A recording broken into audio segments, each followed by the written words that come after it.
How's everybody doing? Solidarity is keeping this Edmonton crowd warm. Different local unions all showed up at this weekend rally to support striking staff at Canada Post. We have members who are using the food bank, and that's not a Christmas. The strike has shut down mail delivery across Canada for 3 days now. Yet the federal government insists it'll stay out of this labor dispute. The Labour Minister says he's not considering back-to-work legislation. Though Ottawa did use it when Canada Post workers hit picket lines in 2018, and in 2011, and in 1997.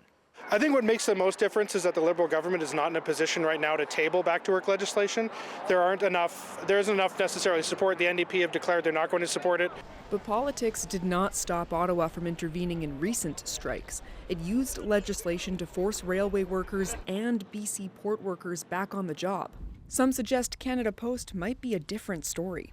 It's running a deficit worth billions of dollars, and most Canadians don't rely on the postal system like they did years ago, meaning Ottawa may not be feeling the same pressures it did with other national strikes this year. There's no need to intervene. It is not the railroads, which is completely essential. It's not the Port of Vancouver. It is not the Port of Montreal, which truly will bring down the Canadian economy if they shut down for any period of time. But others say Ottawa will act. It will say that the strike is having a significant impact on the national economy, and that will be probably their main justification for ordering an end of the strike.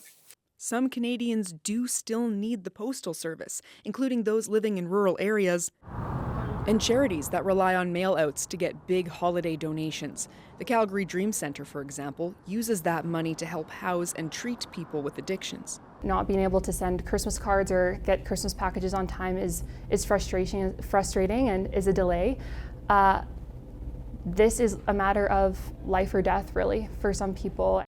Canada Post and the union have an agreement where they will deliver some government benefit checks in light of labor action. So that includes old age security, the Canada Pension Plan, the child benefit tax, as well as 2 government benefit checks from Alberta. And Sam, it doesn't look like a deal is close. What do we know about where talks stand?